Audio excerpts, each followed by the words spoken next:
sisters, provide them with all their needs, material and spiritual blessings, also grant them with good health, protection, and also for their loved ones and families get home.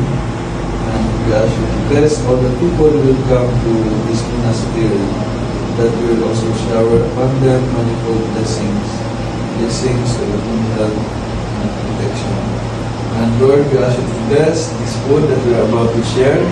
With this food, give us more strength as we continue serving you and our brothers and sisters. And we ask for special blessing also for Father Willie, who will celebrate his 59th sacerdotal anniversary.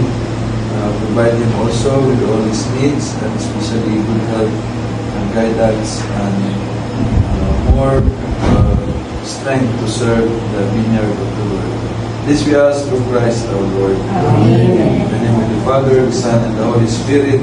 Our Lady of Mount Carmel, pray for us. In the name of the Father, the Son, and the Holy Spirit. Amen. Salamat po.